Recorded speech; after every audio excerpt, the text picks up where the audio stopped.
जय श्री राम, जय बजरंग बली की। दोस्तों नमस्कार। हमारे YouTube चैनल मानस प्रसंग पर आपका स्वागत है, अभिनंदन है। हनुमान चालीसा की व्याख्या पर आधारित पिछली वीडियो एपिसोड 1 से 4 सभी वीडियो प्राप्त करने के लिए इस वीडियो के डिस्क्रिप्शन में दिए हुए लिंक पर जाके प्राप्त कर सकते हैं।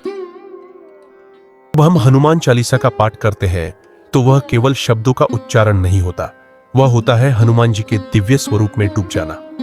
आज हम दो ऐसी चौपाइयों की व्याख्या करेंगे जिनमें छिपा है उस वीर, विद्वान और भक्त श्रेष्ठ हनुमान जी का साक्षात दर्शन।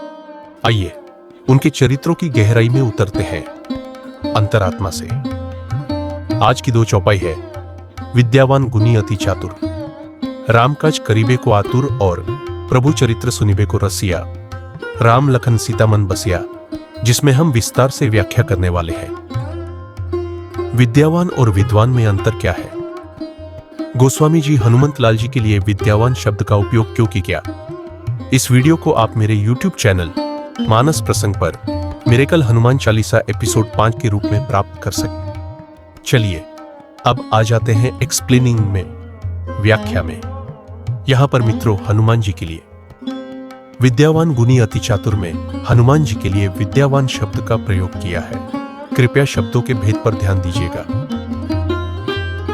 विद्वान नहीं लिखा है, विद्यावान लिखा गया है। विद्यावान विद्वान शब्द का समानार्थी या पर्यायवाची शब्द भी नहीं है, मिलता जुलता शब्द अवश्य लगता है। हनुमान जी को अतुलित बलधामम हेम शैलाभदेहम दनुजवन कृशाणुम ज्ञानी नामग्रगण्यम कहा गया है। अर्थात हनुमान जी अपार बल के स्वामी हैं, स्वर्ण के पर्वत के समान दैदीप्यमान जिनका शरीर है और जिसकी गणना ज्ञानियों में सबसे पहले किया जाता है। ज्ञानी नाम अग्रगण्यम कहा जाता है। ज्ञानियों से विद्वानों से पूरा ब्रह्मांड भरा पड़ा है। युग चाहे कोई भी हो, शास्त्रों में, वेद पुराणों में, विभिन्न कलाओं में पारंगत हो विद्वान कहा जाता है, किंतु विद्यावान नहीं। विद्यावान कहा गया तो सिर्फ हनुमान जी को। विद्वान कौन होता है? जिसे किसी विशेष क्षेत्र में गहरी विद्या, कुशलता या मान्यता प्राप्त हो या महारत हासिल हो। जैसे कोई वेदों का ज्ञाता है, कोई पुराणों का, कोई शास्त्रों का, तो कोई नृत्य, संगीत, चित्रकला या अन्य कलाओं का। हर क्षेत्र में विद्वता संभव है, पर एक व्यक्ति हर क्षेत्र में विद्वान नहीं हो सकता।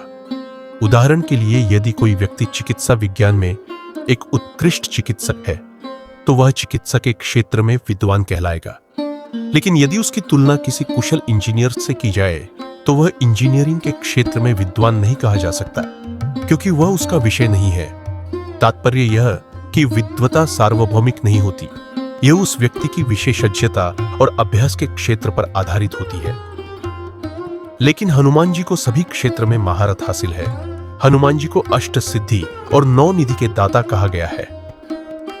हनुमान जी के पास अथाह बल भी है और बुद्धि भी, फिर भी हनुमान जी संयमित है। शास्त्रों में रावण को भी ज्ञानी कहा गया है। रावण ज्ञानी तो था, पर उनके पास ज्ञान का अहंकार भी तो था, जो उनके पतन का कारण बना। और हमारे महाप्रभु हनुमान जी अजर, अमर और चिरंजीवी है। इस बात को जरा गौर से समझना। ढोलक बजाना जानना बस पर्याप्त नहीं है, बजाने की क्षमता होना भी जरूरी है। ढोलक तभी बजेगी। रावण के पास ज्ञान तो था, पर धारण करने की क्षमता नहीं थी। बल का घमंड ज्ञान को खा दिया था। रावण को अपनी शक्ति और ज्ञान पर इतना घमंड था कि वह खुद को अजेय, अमर और देवताओं से भी श्रेष्ठ समझता था। रावण में ज्ञान का अहंकार होने का कारण क्या हुआ? रावण को सही गलत, नीति मान अनीति, धर्म अधर्म में भेद मालूम नहीं हुआ। विद्या और शक्ति के बीच संतुलन नहीं बना सका। रावण को अपनी अनीति भी नीति लगने लगी। रावण का घमंड उनके ज्ञान का पतन कर दिया। रावण ने माता सीता का हरण किया, मर्यादा का उल्लंघन किया और धर्मपरायण राम जैसे व्यक्ति से टकराकर अपना विनाश निश्चित कर लिया। रावण का पतन हमें सिखाता है कि ज्ञान और शक्ति होने के बावजूद अगर किसी में अहंकार आ जाए तो उसका पतन निश्चित है। शक्ति का सदुपयोग और मर्यादा का पालन जीवन में उतना ही महत्वपूर्ण है जितना ज्ञान और वीरता। हनुमान जी विद्यावान है और साथ में अति चतुर भी। इतने सब होने के बावजूद हनुमान जी में एक सहजता है। उनके मन में प्रभु की भक्ति है, विनम्रता है, दया है। हनुमान जी ने सदा स्वयं को भगवान श्री राम का सेवक माना, हमेशा प्रभु राम को श्रेष्ठ माना। उन्होंने प्रभु राम की सदा निस्वार्थ सेवा की। हनुमान जी के मन में जरा से भी अहम ने स्थान नहीं लिया। हनुमान जी की चातुर्यता के कई प्रमाण हमें मिल जाएंगे। जिसने कोसों की दूर समुद्र लांघते समय सुरसा से अपनी चतुरता से बिना समय गवाए उनके मुख में चला गया और बाहर भी आके उनको प्रसन्न भी कर दिया। लंका में जाके हनुमान जी ने कितना उधमपात मचाया।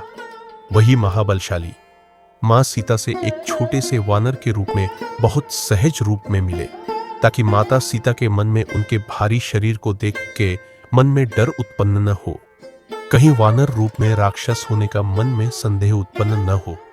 और वही हनुमान जी कितनी सादगी से अपनी चातुर्यता का परिचय देते हुए रावण के फांस में फंस गया और पूरे लंका को जला डाले। रावण उफ तक नहीं कर सका, क्योंकि हनुमान जी की पूंछ जलाने की योजना रावण ने ही बनाई थी। पूंछ तो नहीं चली, पर पूंछ की पहुंच प्रभु श्री राम के प्रताप से इतनी बढ़ी। हनुमान जी की पूंछ की पहुंच पूरी लंका में हो गई और उसी पूंछ से पूरी लंका जल गई। इस तरह से हनुमान जी रावण की पूंछ जलाने की योजना का प्रतिरोध भी नहीं किया, जो उनकी एक चतुरता थी, बुद्धिमानी थी। हनुमान जी महाबलशाली है, आखिर उनकी इच्छा से परे उनकी पूंछ पर आग लगाने की क्षमता किसके पास थी?